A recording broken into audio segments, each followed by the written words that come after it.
ਗੁਰ ਪ੍ਰਸਾਦ ਜਪ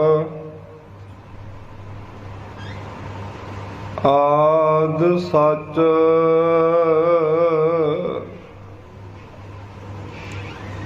ਜੁਗਾਦ ਸਚ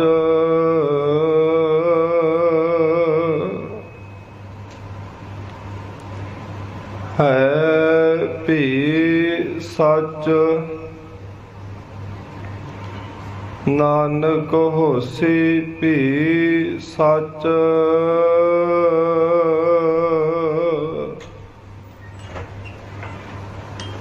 ਕਿਰਪਾ ਕਰੋ ਦੀਨ ਕੇ ਦਾਤੇ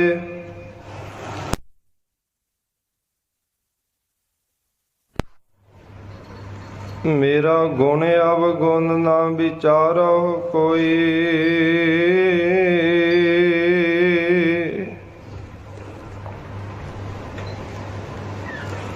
माटी का क्या धोपै स्वामी मानस की गत एही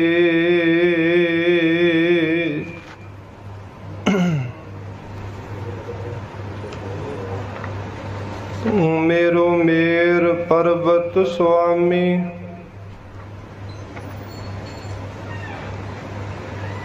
ओट गही मैं तेरी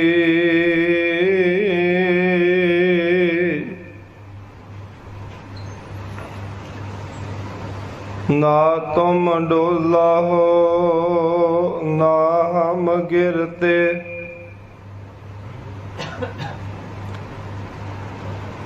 रख लीनी हर मेरी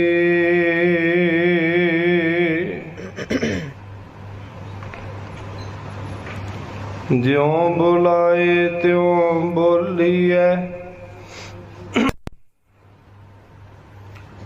ज्यों आप बुलावे सोय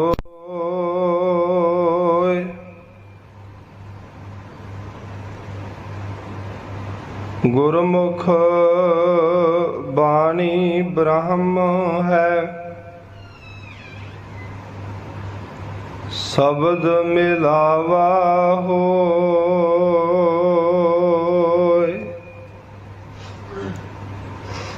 ज्यों बुलावह त्यों बोलह स्वामी कुदरत कवन हमारी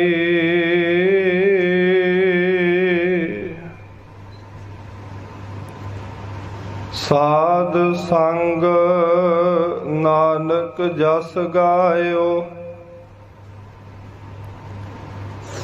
जो प्रभ की अत प्यारी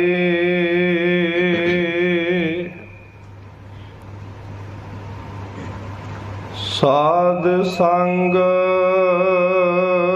नानक जस गायो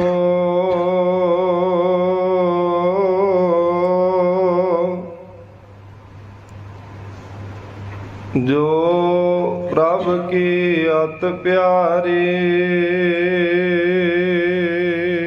सतनाम श्री वाहिगुरु साहिब जी आसा महला पहला तेता सरवरड़ै पहिले निवासा पानी पावक तिन्हे किया पंक जो मोह पग नहीं चालै हम देखा तह डूबियले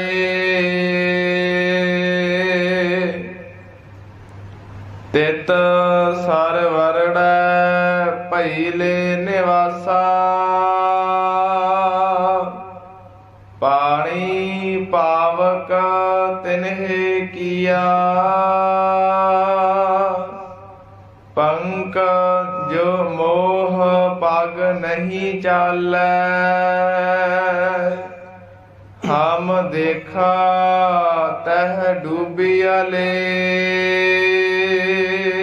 परम सन्मान सत्कारयोग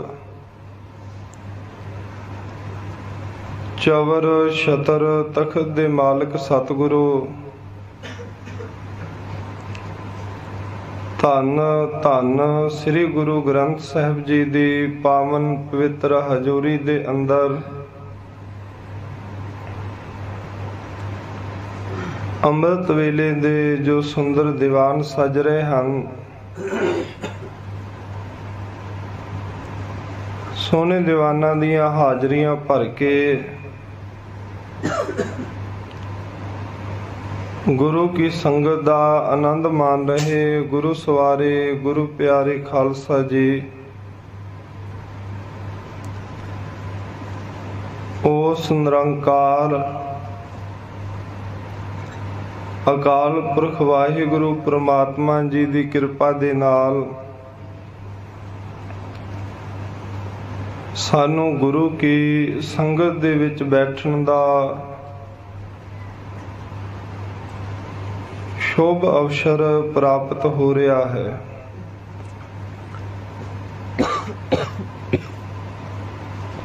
इस स्थान की पावन मर्यादा के मुताबिक जो इस स्थान के उपर पावन गुरु की बाणी की लड़ीवार कथा विचार चल रही है, पावन गुरु की बाणी दी विचार नूं सरवण करन तो पहलों सारी ही संगत भावना दे नाल सतगुरु श्री गुरु ग्रंथ साहिब जी नूं शीश झुकाओ।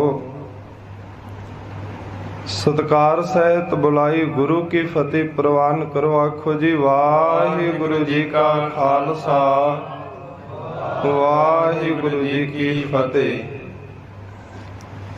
अज दा जो पावन शब्द जिस दियां प्रारंभता वालियां पंक्तियां आप जी ने सरवण कीतियां हन,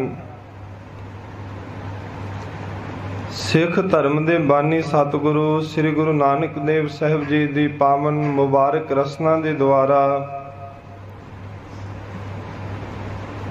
राग आसा दे विच उचारण कीता है। इस पावन शब्द की उथानका है कि जगत जलंदे नूं तारदे हुए धन गुरु नानक देव महाराज सच्चे पातशाह जी नीम खार नामे तीर्थ दे उपर पहुंचे हन।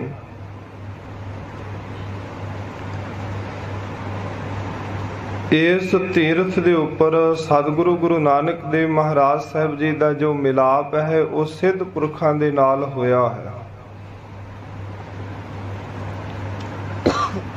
बेशक पहलों गुरु नानक देव महाराज सच्चे पातशाह जी दे उपर इन्हां ने अनेकों प्रकार दे शंके भी कीते, सवाल भी खड़े कीते और यतन किया कि इन्हां नूं असीं अपने पंथ दे विच शामिल कर लईए, अपने पंथ दे विच मिला लईए, क्योंकि जे इहो जिहा जोगी साडे पंथ दे विच होवेगा ते साडा पंथ बड़ा उज्जल हो जावेगा। संसार दे विच साडा पंथ बड़ा तरक्की करेगा, साडे पंथ दी जय जयकार होवेगी। ये गल भाई साहब भाई गुरदास जी दा पावन बचन आउंदा है, सिद्धि मनै विचारिया किम दिखिया इहो लेवै बाला, ऐसा जोगी कली माहे हमरा पंथ करै उजियाला। इहो जिहा जोगी जे साडे पंथ दे विच होवेगा ते साडा संसार दे विच जिहड़ा पंथ है वो बहुत ज़्यादा वधेगा फुलेगा, क्योंकि इहो जिहे ज्ञानवान पुरुष नूं संसार दे विच कोई भी निरुत्तर नहीं कर सकता। दुनिया दे लोग कहणगे जिथे ये योग साधना दे विच बड़ी सख्त घालना घालते हैं, उत्थे इन्हां कोल विद्वता ज्ञान भी बहुत ज़्यादा है। ਬੇਸ਼ੱਕ ਉਹਨਾਂ ਨੇ ਕੋਸ਼ਿਸ਼ ਕੀਤੀ, ਪਰ ਕੋਸ਼ਿਸ਼ ਤੋਂ ਨਾਕਾਮ ਰਹੇ। ਕੋਸ਼ਿਸ਼ ਦੇ ਵਿੱਚ ਉਹਨਾਂ ਨੂੰ ਸਫਲਤਾ ਪ੍ਰਾਪਤ ਨਾ ਹੋਈ। ਫਿਰ ਗੁਰੂ ਨਾਨਕ ਦੇਵ ਮਹਾਰਾਜ ਸੱਚੇ ਪਾਤਸ਼ਾਹ ਜੀ ਦੇ ਚਰਨਾਂ ਦੇ ਵਿੱਚ ਕਈ ਭਾਵਨਾ ਵਾਲੇ ਸਿੱਧ ਵੀ ਝੁਕੇ, ਜਿਨ੍ਹਾਂ ਦੇ ਪ੍ਰਥਾਏ ਮਹਾਰਾਜ ਸੱਚੇ ਪਾਤਸ਼ਾਹ ਜੀ ਨੇ ਆਪ ਬਚਨ ਕਿਹਾ, ਸਾਚ ਕਹੋ ਤੁਮ ਪਾਰ ਗ੍ਰਾਮੀ। ਐਸੇ ਸਿੱਧਾਂ ਨੂੰ ਧੰਨ ਗੁਰੂ ਨਾਨਕ ਦੇਵ ਮਹਾਰਾਜ ਸੱਚੇ ਪਾਤਸ਼ਾਹ ਜੀ ਨੇ, ਜੋ ਭਾਵਨਾ ਰੱਖਦੇ ਸਨ ਪਰਮੇਸ਼ਰ ਤੇ ਸਤਿਗੁਰੂ ਤੇ, ਬੜੇ ਪ੍ਰੇਮ ਦੇ ਨਾਲ ਉਪਦੇਸ਼ ਦੇ ਕਰਕੇ ਉਹਨਾਂ ਦੇ ਜੀਵਨਾਂ ਦਾ ਭਲਾ ਕੀਤਾ। ਤੋ ਨੀਮ ਖਾਰ ਪਰ ਜੋ ਤੀਰਥ ਹੈ ਉਸ ਦੇ ਉੱਪਰ ਪਹੁੰਚ ਕੇ ਸਿੱਧਾਂ ਨੇ ਗੁਰੂ ਨਾਨਕ ਦੇਵ ਮਹਾਰਾਜ ਸੱਚੇ ਪਾਤਸ਼ਾਹ ਜੀ ਦੇ ਚਰਨਾਂ ਦੇ ਵਿੱਚ ਬੇਨਤੀ ਕੀਤੀ, ਮਹਾਰਾਜ ਕਿਵੇਂ ਇਸ ਸੰਸਾਰ ਸਮੁੰਦਰ ਤੋਂ ਪਾਰ ਹੋਇਆ ਜਾਵੇ, ਕੀ ਢੰਗ ਹੈ, ਕੀ ਤਰੀਕਾ ਹੈ, ਕੀ ਵਸੀਲਾ ਹੈ ਜਿਸ ਦੇ ਨਾਲ ਇਹ ਸੰਸਾਰ ਸਮੁੰਦਰ ਤੋਂ ਪਾਰ ਹੋਇਆ ਜਾਵੇ, ਤੇ ਕਿਵੇਂ ਦੁਨੀਆ ਦੇ ਲੋਕ ਇਸ ਸੰਸਾਰ ਸਮੁੰਦਰ ਦੇ ਵਿੱਚ ਡੁੱਬ ਕੇ ਮਰ ਰਹੇ ਹਨ, ਕਿਵੇਂ ਗੋਤੇ ਖਾ ਰਹੇ ਹਨ। ਦੋਨਾਂ ਸਵਾਲਾਂ ਦਾ ਉੱਤਰ ਦਿੰਦਿਆਂ ਹੋਇਆਂ ਸਤਿਗੁਰੂ ਗੁਰੂ ਨਾਨਕ ਦੇਵ ਮਹਾਰਾਜ ਸੱਚੇ ਪਾਤਸ਼ਾਹ ਜੀ ਨੇ ਇਹ ਪਾਵਨ ਸ਼ਬਦ ਉਚਾਰਿਆ, ਜਿਸ ਦੀਆਂ ਪ੍ਰਾਰੰਭਤਾ ਵਾਲੀਆਂ ਪੰਕਤੀਆਂ ਦਾ ਜਾਪ ਆਪ ਜੀ ਨੇ ਸਰਵਣ ਕੀਤਾ ਹੈ। ਆਓ ਪ੍ਰੇਮ ਦੇ ਨਾਲ ਸੰਪੂਰਨ ਸ਼ਬਦ ਦੀ ਵਿਚਾਰ ਸਰਵਣ ਕਰੀਏ ਜੀ। ਸਤਨਾਮ ਸ੍ਰੀ ਵਾਹਿਗੁਰੂ ਸਾਹਿਬ ਜੀ। ਆਸਾ ਮਹੱਲਾ ਪਹਿਲਾ। ਹਾਂਜੀ। ਤਿਤ ਸਰਵਰੜੈ ਭਈ ਲੈ ਨਿਵਾਸਾ, ਪਾਣੀ ਪਾਵਕ ਤਿਨਹਿ ਕੀਆ। ਸਤਿਗੁਰੂ ਸ੍ਰੀ ਗੁਰੂ ਨਾਨਕ ਦੇਵ ਮਹਾਰਾਜ ਸੱਚੇ ਪਾਤਸ਼ਾਹ ਜੀ ਪਾਵਨ ਮੁਬਾਰਕ ਉਚਾਰਨ ਕਰ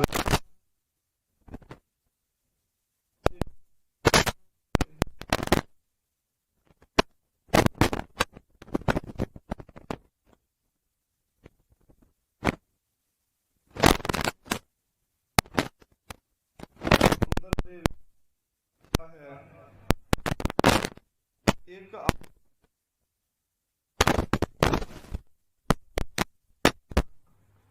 ਧੰਨ ਸਤਿਗੁਰੂ ਗੁਰੂ ਨਾਨਕ ਦੇਵ ਮਹਾਰਾਜ ਸਾਹਿਬ ਜੀ ਕਹਿੰਦੇ, ਇਵੇਂ ਸੰਸਾਰ ਦੇ ਵਿੱਚ ਪਦਾਰਥਾਂ ਦਾ ਪਾਣੀ ਹੈ, ਔਰ ਇਹ ਸੰਸਾਰ ਪਦਾਰਥਾਂ ਰੂਪੀ ਪਾਣੀ ਦੇ ਨਾਲ ਨੱਕੋ ਨੱਕ ਭਰਿਆ ਹੋਇਆ ਹੈ। ਦੂਸਰਾ, ਜਿੱਥੇ ਪਾਣੀ ਦੇ ਨਾਲ ਸਮੁੰਦਰ ਨੱਕੋ ਨੱਕ ਭਰਿਆ ਹੁੰਦਾ ਹੈ, ਉੱਥੇ ਪਾਣੀ ਨੂੰ ਸਾੜਨ ਦੇ ਵਾਸਤੇ ਵਾਹਿਗੁਰੂ ਪਰਮਾਤਮਾ ਨੇ ਇੱਕ ਸਮੁੰਦਰੀ ਅੱਗ ਪੈਦਾ ਕੀਤੀ ਹੈ। ਸਾਹਿਬ ਧੰਨ ਗੁਰੂ ਨਾਨਕ ਦੇਵ ਮਹਾਰਾਜ ਸੱਚੇ ਪਾਤਸ਼ਾਹ ਜੀ ਕਹਿੰਦੇ, ਇਸੇ ਹੀ ਢੰਗ ਤਰੀਕੇ ਦੇ ਨਾਲ ਇਹ ਜਿਹੜਾ ਸਾਰਾ ਸੰਸਾਰ ਹੈ, ਇਸ ਦੇ ਵਿੱਚ ਨਾਲ ਅਗਨੀ ਹੈ, ਉਹ ਹੈ ਤ੍ਰਿਸ਼ਨਾ। ਤੇ ਤ੍ਰਿਸ਼ਨਾ ਰੂਪੀ ਅੱਗ ਦੇ ਵਿੱਚ ਜਿਹੜੇ ਸਾਰੇ ਸੰਸਾਰ ਦੇ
ਘਣੇ ਦਾ ਅਰਥ ਹੈ ਬਹੁਤੇ, ਉਹਨੂੰ ਇਸ ਸੰਸਾਰ ਦੇ ਵਿੱਚ ਬਹੁਤੇ ਹੀ ਦੁੱਖਾਂ ਦੀ ਪ੍ਰਾਪਤੀ ਹੋਈ।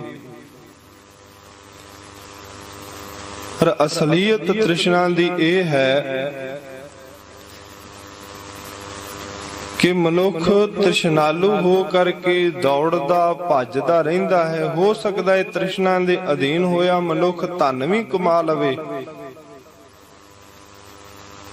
ਪਰ ਸਤਿਗੁਰੂ ਗੁਰੂ ਗ੍ਰੰਥ ਸਾਹਿਬ ਮਹਾਰਾਜ ਸੱਚੇ ਪਾਤਸ਼ਾਹ ਜੀ ਦੀ ਪਵਿੱਤਰ ਗੁਰਬਾਣੀ ਦਾ ਬਚਨ ਹੈ, ਇਸ ਧਨ ਕਾਰਨ ਘਨੀ ਵਿਗੂਤੀ ਇਨ ਜਰ ਘਨੀ ਖਪਾਈ, ਪਾਪਾ ਬਾਝਹੁ ਹੋਵੇ ਨਾਹੀ ਮੋਇਆ ਸਾਥ ਨ ਜਾਈ।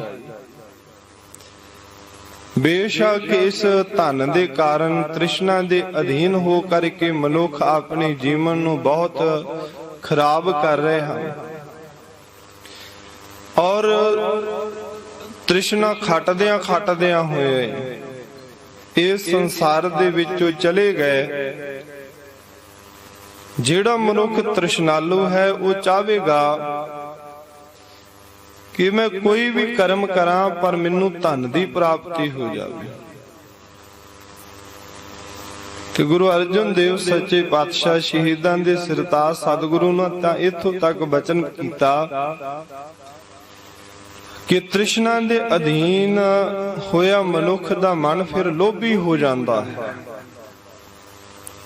ਕਿਉਂਕਿ ਜਿਵੇਂ ਧਰਮ ਦੀ ਦੁਨੀਆ ਵਾਲੇ ਪਾਸੇ ਨੂੰ ਆਪਾਂ ਤਰੀਏ ਤੇ ਪੜਾਅ ਦਰ ਪੜਾਅ ਉੱਪਰ ਨੂੰ ਜਾਈਦਾ ਹੈ ਨਾ।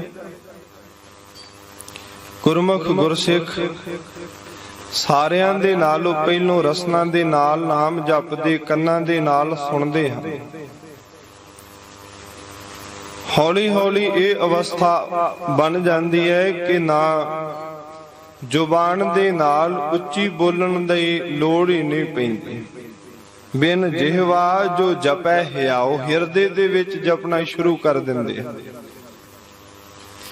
ਇਵੇਂ ਨਿਘਾਰ ਵਾਲੇ ਪਾਸੇ ਨੂੰ ਵੀ ਜਦੋਂ ਮਨੁੱਖ ਦਾ ਜੀਵਨ ਤ੍ਰਿਸ਼ਨਾ ਦਾ ਆਦੀ ਬਣ ਜਾਂਦਾ ਹੈ, ਮਨ ਦੇ ਵਿੱਚ ਤ੍ਰਿਸ਼ਨਾ ਦੀ ਪ੍ਰਾਪਤੀ ਹੋ ਜਾਂਦੀ ਹੈ, ਤਾਂ ਜੀਵਨ ਦੇ ਵਿੱਚ ਲੋਭ ਆਉਂਦਾ ਹੈ। ਬੇਸ਼ੱਕ ਇਸ ਦੀ ਗਿਣਤੀ ਵਿਕਾਰਾਂ ਦੇ ਵਿੱਚੋਂ ਦੂਜੇ ਤੀਜੇ ਨੰਬਰ ਤੇ ਉੱਪਰ ਹੁੰਦੀ ਹੈ, ਪਰ ਧੰਨ ਗੁਰੂ ਸ੍ਰੀ ਗੁਰੂ ਅਰਜਨ ਦੇਵ ਸਾਹਿਬ ਜੀ ਕਹਿੰਦੇ ਹੈ, ਲੋਭਾ ਲੰਪਟ ਸੰਗ ਸਿਰ ਮੋਰੈ। ਇਹਨਾਂ ਸਾਰਿਆਂ ਦੇ ਵਿੱਚੋਂ ਤੂੰ ਸਿਰਮੌਰ ਹੈ ਲੋਭ, ਸੰਗ ਲਹਿਰੀ ਕਲੋਲ ਤੇ। ਜਿਵੇਂ ਹਵਾ ਦਾ ਸੰਗ ਕਰਕੇ ਸਮੁੰਦਰ ਦੇ ਵਿੱਚ ਵਹਿੰਦਾ ਹੋਇਆ ਪਾਣੀ ਦਾ ਵਹਿਣ ਉਹ ਲਹਿਰਾਂ ਦਾ ਰੂਪ ਧਾਰਨ ਕਰ ਲੈਂਦਾ, ਇਹਨਾਂ ਤਰੰਗਾਂ ਦਾ ਰੂਪ ਧਾਰਨ ਕਰ ਲੈਂਦਾ। ਇਵੇਂ ਭਵਾਂ ਬਣ ਇੱਕ ਸਾਰ ਤੁਰਿਆ ਜਾ ਰਿਹਾ ਹੋਵੇ, ਪਰ ਉਧਰ ਹਵਾ ਦਾ ਸੰਗ ਹੋਇਆ, ਸਮੁੰਦਰ ਲਹਿਰਾਂ ਦੇ ਵਿੱਚ ਤਬਦੀਲ ਹੋ ਗਿਆ। ਇਸ ਮਨ ਨੂੰ ਲੋਭ ਦਾ ਸੰਗ ਹੋਇਆ ਤੇ ਇਸ ਦੇ ਵਿੱਚ ਵੀ ਫਿਰ ਵਾਸ਼ਨਾਵਾਂ ਦੀਆਂ ਲਹਿਰਾਂ ਉੱਠਣੀਆਂ ਸ਼ੁਰੂ ਹੋ ਗਈਆਂ। ਉਹ ਵਾਸ਼ਨਾ ਫਿਰ ਮਨੁੱਖ ਨੂੰ ਮਾੜੇ ਕਰਮ ਕਰਨ ਵਾਲੇ ਪਾਸੇ ਨੂੰ ਪ੍ਰੇਰਦੀਆਂ ਹਨ। ਫਿਰ ਉਹ ਧਨ ਦੀ ਪ੍ਰਾਪਤੀ ਦੇ ਵਾਸਤੇ, ਕਿਉਂਕਿ ਤ੍ਰਿਸ਼ਨਾ ਤੋਂ ਬਾਅਦ ਲੋਭ ਜੀਵਨ ਦੇ ਵਿੱਚ ਪ੍ਰਬਲ ਹੋਇਆ ਹੈ, ਤਾਂ ਸਤਿਗੁਰੂ ਗੁਰੂ ਗ੍ਰੰਥ ਸਾਹਿਬ ਜੀ ਦੀ ਪਵਿੱਤਰ ਗੁਰਬਾਣੀ ਦੇ ਵਿੱਚ ਸਾਹਿਬ ਭਗਤ ਕਬੀਰ ਜੀ ਮੁਬਾਰਕ ਰਸਨਾ ਦੇ ਦੁਆਰਾ ਬਚਨ ਕਹਿੰਦੇ ਹਨ ਕਿ ਬਹੁ ਪਰਪੰਚ ਕਰ ਪਰ ਧਨ ਲਿਆਵੈ, ਸੁਤ ਦਾਰਾ ਪਹਿਆਨ ਲੁਟਾਵੈ, ਮਨ ਮੇਰੇ ਭੂਲੇ ਕਪਟ ਨ ਕੀਜੈ, ਅੰਤ ਨਿਬੇਰਾ ਤੇਰੇ ਜੀਵ ਪਹਿਲੀਜੈ। ਜਿਵੇਂ ਜ਼ਮੀਨ ਦੇ ਵਿੱਚ ਜਿਹੜਾ ਜ਼ਿਮੀਂਦਾਰ ਹੈ ਉਹ ਬੀਜਦਾ ਤੇ ਇੱਕ ਬੀਜ ਹੀ ਹੈ ਨਾ। ਜਿਵੇਂ ਇੱਕ ਕਣਕ ਦਾ ਬੀਜ ਬੀਜਿਆ, ਇੱਕ ਦਾਣਾ ਬੀਜਿਆ ਬੀਜ ਰੂਪ ਦੇ ਵਿੱਚ, ਉਸ ਤੋਂ ਕਿੰਨੇ ਦਾਣੇ ਪੈਦਾ ਹੋ ਜਾਂਦੇ, ਫਿਰ ਉਹਨੂੰ ਗਾਂ ਬੀਜੇਗਾ ਉਸ ਤੋਂ ਹੋਰ ਜ਼ਿਆਦੇ ਦਾਣੇ ਬਣ ਸਕਦੇ ਹਨ। ਜਿਹੜਾ ਇੱਕ ਕਣਕ ਦਾ ਬੀਜਿਆ ਹੋਇਆ ਦਾਣਾ ਉਹ ਕਈ ਦਾਣਿਆਂ ਨੂੰ ਜਨਮ ਦੇਣ ਦੀ ਸਮਰੱਥਾ ਰੱਖਦਾ ਹੈ। ਇਵੇਂ ਜੀਵਨ ਦੇ ਵਿੱਚ ਬੀਜਿਆ ਹੋਇਆ ਇੱਕ ਤ੍ਰਿਸ਼ਨਾ ਦਾ ਬੀਜ ਕਈ ਮਾੜੇ ਕਰਮਾਂ ਨੂੰ ਜਨਮ ਦੇਣ ਦੀ ਸਮਰੱਥਾ ਰੱਖਦਾ ਹੈ। ਸਤ ਸੰਗਤ ਦੇ ਵਿੱਚ ਆਣ ਕੇ ਬੀਜਿਆ ਹੋਇਆ ਨਾਮ ਦਾ ਬੀਜ, ਗੁਰ ਉਪਦੇਸ਼ ਦਾ ਬੀਜ ਜੀਵਨ ਦੇ ਵਿੱਚ ਕਈ ਭਲੇ ਕਰਮਾਂ ਨੂੰ ਜਨਮ ਦਿੰਦਾ ਹੈ। ਜੀਵਨ ਦੇ ਵਿੱਚ ਕਈ ਚੰਗੇ ਸ਼ੁਭ ਗੁਣਾਂ ਦੀ, ਦੇਵੀ ਗੁਣਾਂ ਦੀ ਜਿਹੜੀ ਹੈ ਨਾ ਉਹ ਉਪਜ ਹੁੰਦੀ ਹੈ। ਹੁਣ ਜਦੋਂ ਮਨੁੱਖ ਦੇ ਜੀਵਨ ਦੇ ਵਿੱਚ ਲੋਭ ਆ ਗਿਆ ਤੇ ਸਤਿਗੁਰੂ ਦੀ ਪਵਿੱਤਰ ਬਾਣੀ ਦਾ ਬਚਨ ਹੈ, ਲੋਭ ਗਰਸਿਓ ਦਸਹੁ ਦਿਸ ਧਾਵਤ, ਆਸਾ ਲਾਗਿਓ ਧਨ ਕੀ। ਹੁਣ ਲੋਭ ਦੇ ਵਿੱਚ ਗਰਸਿਆ ਹੋਇਆ, ਲੋਭ ਦੇ ਵਿੱਚ ਫਸਿਆ ਹੋਇਆ ਮਨੁੱਖ, ਉਹਦੇ ਜੀਵਨ ਦੇ ਵਿੱਚ ਧਨ ਦੀ ਆਸਾ ਲੱਗ ਜਾਂਦੀ, ਆਸਾ ਦਾ ਜਨਮ ਹੋ ਗਿਆ। ਤੇ ਜਦੋਂ ਆਸਾ ਦੀ ਪੂਰਤੀ ਦੇ ਵਾਸਤੇ ਚਾਹੇ ਕੋਈ ਚੰਗੇ ਕਰਮ ਕਰੇ ਚਾਹੇ ਮਾੜੇ ਕਰੇ, ਉਹ ਆਸਾ ਨੂੰ ਪੂਰੀ ਕਰਦਾ। ਫਿਰ ਸਾਹਿਬ ਕਬੀਰ ਜੀ ਕਹਿੰਦੇ ਹਨ, ਬਹੁਤੇ ਛਲ ਬਲ ਕਰਦੇ, ਆਸਾ ਤੋਂ ਬਾਅਦ ਛਲ ਦਾ ਜਨਮ ਹੋ ਗਿਆ। ਐਵੇਂ ਹੌਲੀ ਹੌਲੀ ਬੀਜਿਆ ਤ੍ਰਿਸ਼ਨਾ ਦਾ ਬੀਜ ਮਨੁੱਖ ਦਾ ਜਨਮ ਨਿਸਫਲ ਕਰਨ ਦੀ ਸਮਰੱਥਾ ਰੱਖਦਾ ਹੈ। ਤਾਂ ਹੀ ਤਾਂ ਸਤਿਗੁਰੂ ਗੁਰੂ ਨਾਨਕ ਦੇਵ ਮਹਾਰਾਜ ਸੱਚੇ ਪਾਤਸ਼ਾਹ ਜੀ ਨੇ ਅੱਜ ਸਾਨੂੰ ਇਹ ਉਪਦੇਸ਼ ਦਿੱਤਾ ਭਲੇ ਦੇ ਵਾਸਤੇ। ਬਾਰ-ਬਾਰ ਸਤਿਗੁਰੂ ਗੁਰੂ ਗ੍ਰੰਥ ਸਾਹਿਬ ਜੀ ਦੀ ਪਾਵਨ ਪਵਿੱਤਰ ਗੁਰਬਾਣੀ ਦੇ ਵਿੱਚ ਇਹ ਉਪਦੇਸ਼ ਹੈ ਕਿ ਗੁਰਸਿੱਖਾ ਆਪਣੇ ਜੀਵਨ ਦੇ ਵਿੱਚੋਂ ਤ੍ਰਿਸ਼ਨਾ ਤਿਆਗ। ਜੇ ਤ੍ਰਿਸ਼ਨਾ ਤਿਆਗ ਤੇ ਫਿਰ ਜੀਵਨ ਦੇ ਵਿੱਚ ਲੋਭ ਦਾ, ਜੀਵਨ ਦੇ ਵਿੱਚ ਆਸਾ ਦਾ, ਜੀਵਨ ਦੇ ਵਿੱਚ ਛਲ ਕਪਟ ਦਾ ਇਹ ਜਨਮ ਹੀ ਨਹੀਂ ਹੋਵੇਗਾ। ਕਿਉਂਕਿ ਜਦੋਂ ਬੀਜ ਹੀ ਨਹੀਂ ਹੋਵੇਗਾ ਫਿਰ ਉਪਜ ਕਿਵੇਂ ਹੋਵੇਗੀ। ਇਹਨਾਂ ਦੀ ਜਗ੍ਹਾ ਦੇ ਉੱਪਰ ਧੰਨ ਗੁਰੂ ਸ੍ਰੀ ਗੁਰੂ ਨਾਨਕ ਦੇਵ ਮਹਾਰਾਜ ਸਾਹਿਬ ਜੀ ਨੇ ਇਹ ਸ਼ੁਭ ਉਪਦੇਸ਼ ਦਿੱਤਾ ਕਿ ਨਾਮ ਬੀਜ ਸੰਤੋਖ ਸੁਹਾਗਾ। ਨਾਮ ਦਾ ਬੀਜ ਬੀਜ, ਕਿਉਂਕਿ ਜਿਸ ਜੀਵਨ ਦੇ ਵਿੱਚ ਨਾਮ ਦਾ ਬੀਜ ਹੈ ਨਾ, ਉਸ ਦੇ ਵਿੱਚ, ਉਸ ਜੀਵਨ ਦੇ ਵਿੱਚ ਸਾਰੇ ਹੀ ਸ਼ੁਭ ਗੁਣ ਹੁੰਦੇ। ਨਾਮ ਜਪਣ ਵਾਲਿਆਂ ਕੋਲ ਸਾਰੇ ਹੀ ਚੰਗੇ ਕਰਮ ਹੁੰਦੇ ਹਨ ਤੇ ਹਮੇਸ਼ਾ ਉਹ ਆਪਣੇ ਜੀਵਨ ਦੇ ਵਿੱਚ ਚੰਗੇ ਕਰਮ ਹੀ ਕਰਦੇ ਰਹਿੰਦੇ ਹਨ। ਇਸ ਵਾਸਤੇ ਸਤਿਗੁਰੂ ਸ਼੍ਰੀ ਗੁਰੂ ਅਰਜਨ ਦੇਵ ਮਹਾਰਾਜ ਸੱਚੇ ਪਾਤਸ਼ਾਹ ਜੀ ਨੇ ਆਪਣੀ ਪਾਵਨ ਮੁਬਾਰਕ ਰਸਨਾ ਦੇ ਦੁਆਰਾ ਇਹ ਬਚਨ ਕਿਹਾ ਕਿ ਮਨੁੱਖ ਦਾ ਜੀਵਨ ਜਦੋਂ ਤ੍ਰਿਸ਼ਨਾਲੂ ਬਣਿਆ ਤਾਂ ਇਸ ਦਾ ਜੀਵਨ ਕਦੀ ਵੀ ਸਥਿਰਤਾ ਨਹੀਂ ਧਾਰਨ ਕਰ ਸਕਦਾ। ਕਿਉਂਕਿ ਤ੍ਰਿਸ਼ਨਾ ਹੈ ਹੀ ਐਸੀ, ਤ੍ਰਿਸ਼ਨਾ ਬਿਰਲੇ ਹੀ ਕੀ 부ਝੀ ਹੈ। ਕੋਟ ਜੋੜੇ ਲੱਖ ਕਰੋੜੇ, ਮਨ ਨਾ ਹੋਰੇ, ਪਰੈ ਪਰੈ ਹੀ ਕੋ ਲੁਝੀ ਹੈ। ਮਨ ਜਿਹੜਾ ਮੁੜਦਾ ਹੀ ਨਹੀਂ ਹੈ, ਫਿਰ ਅੱਗੇ ਤੋਂ ਅੱਗੇ ਮਾੜੇ ਕਰਮਾਂ ਦਾ ਆਦੀ ਇਹ ਜਿਹੜਾ ਜੀਵਨ ਹੈ ਇਹ ਬਣੀ ਜਾ ਰਿਹਾ ਹੈ। ਮਨ ਇਸ ਜੀਵਨ ਨੂੰ ਬਣਾ ਦਿੰਦਾ ਹੈ। ਧੰਨ ਸਤਿਗੁਰੂ ਗੁਰੂ ਨਾਨਕ ਦੇਵ ਮਹਾਰਾਜ ਸਾਹਿਬ ਜੀ ਕਹਿਣ ਲੱਗੇ, ਸਿੱਧੋ ਤਿਤ ਸਰਵਰੜੈ ਭਈ ਲੈ ਨਿਵਾਸਾ, ਪਾਣੀ ਪਾਵਕ ਤਿਨਹਿ ਕੀਆ। ਉਸ ਵਾਹਿਗੁਰੂ ਪ੍ਰਮਾਤਮਾ ਨੇ ਇਹ ਜਿਹੜੀ ਮਨੁੱਖਾ ਦੇਹ ਹੈ ਇਹ ਸੰਸਾਰ ਸਮੁੰਦਰ ਦੇ ਵਿੱਚ ਭਈ ਹੈ ਦਾ ਅਰਥ ਹੈ ਹੋਈ ਹੈ। ਤੇ ਇਸ ਦੇ ਵਿੱਚ ਜਿਹੜਾ ਪਦਾਰਥਾਂ ਦਾ ਪਾਣੀ ਔਰ ਤ੍ਰਿਸ਼ਨਾ ਦੀ ਜਿਹੜੀ ਅੱਗ ਹੈ ਉਸ ਨੂੰ ਪੈਦਾ ਕਰ ਦੇਣਾ ਕੀਤਾ ਹੈ। ਪੰਕ ਜੋ ਮੋਹ ਪਗ ਨਹੀਂ ਚਾਲੈ, ਹਮ ਦੇਖਾ ਤਹ ਡੂਬਿਆਲੇ। ਫਿਰ ਸਤਿਗੁਰੂ ਜੀ ਕਹਿੰਦੇ ਇੱਕ ਹੋਰ ਵਿਕਾਰ ਜਿਸ ਦਾ ਨਾਮ ਮੋਹ ਹੈ, ਜਿਹੜਾ ਇੰਨਾ ਪ੍ਰਬਲ ਹੈ ਕਿ ਚਿੱਕੜ ਦੀ ਨਿਆਈ ਹੈ, ਚਿੱਕੜ ਦੀ ਨਿਆਈ। ਜਿਵੇਂ ਗਹਿਰੇ ਚਿੱਕੜ ਦੇ ਵਿੱਚ ਮਨੁੱਖ ਦਾ ਫਸਿਆ ਹੋਇਆ ਪੈਰ ਜਿੰਨਾ ਮਰਜੀ ਸ਼ਕਤੀਸ਼ਾਲੀ ਹੋਵੇ ਨਿਕਲਿਆ ਨਹੀਂ ਨਾ ਜਾਂਦਾ। ਧੰਨ ਸਤਿਗੁਰੂ ਸ੍ਰੀ ਗੁਰੂ ਨਾਨਕ ਦੇਵ ਮਹਾਰਾਜ ਸੱਚੇ ਪਾਤਸ਼ਾਹ ਜੀ ਕਹਿੰਦੇ, ਦੇਖੋ ਸਰੀਰ ਦੇ ਵਿੱਚ ਪ੍ਰਮਾਤਮਾ ਨੇ ਪਦਾਰਥਾਂ ਦੀ ਭੁੱਖ ਦਾ ਪਾਣੀ ਪਾਤਾ, ਫਿਰ ਤ੍ਰਿਸ਼ਨਾ ਰੂਪੀ ਅੱਗ ਪੈਦਾ ਕਰਤੀ, ਤੇ ਜਦੋਂ ਇਹ ਥੋੜਾ ਬਹੁਤਾ ਚੱਲਣ ਲੱਗਾ ਰਸਤੇ ਦੇ ਵਿੱਚ ਮੋਹ ਰੂਪੀ ਚਿੱਕੜ ਆ ਗਿਆ।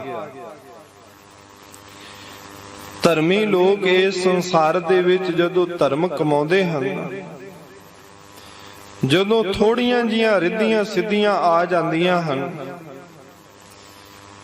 ਤਾਂ ਉਹਨਾਂ ਰਿੱਧੀਆਂ ਸਿੱਧੀਆਂ ਦੀ ਅਜਮਾਇਸ਼ ਕਰਕੇ ਆਪਣੀ ਪੂਜਾ ਕਰਾਉਣ ਲੱਗ ਪੈਂਦੇ ਆ। ਉਹਨਾਂ ਨੂੰ ਮੋਹ ਪੈਦਾ ਹੋ ਜਾਂਦਾ। ਉਸ ਰਿੱਧੀਆਂ ਸਿੱਧੀਆਂ ਦੀ ਅਜਮਾਇਸ਼ ਕਰਕੇ ਧਨ ਦੇ ਨਾਲ ਮੋਹ ਜੀਵਨ ਦੇ ਵਿੱਚ ਹੋ ਜਾਂਦਾ। ਸੰਸਾਰੀ ਲੋਕ ਆਪਣੇ ਧੀਆਂ ਪੁੱਤਰਾਂ ਰਿਸ਼ਤੇਦਾਰਾਂ ਦੇ ਨਾਲ ਮੋਹ ਕਰਦੇ ਹਨ।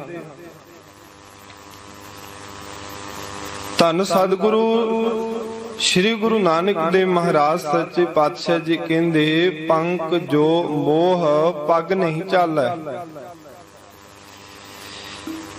ਇਹ ਮੰਜ਼ਿਲ ਵਾਲੇ ਪਾਸੇ ਨੂੰ ਇੱਕ ਪੈਰ ਵੀ ਨਹੀਂ ਪੁੱਟਣ ਦਿੰਦਾ।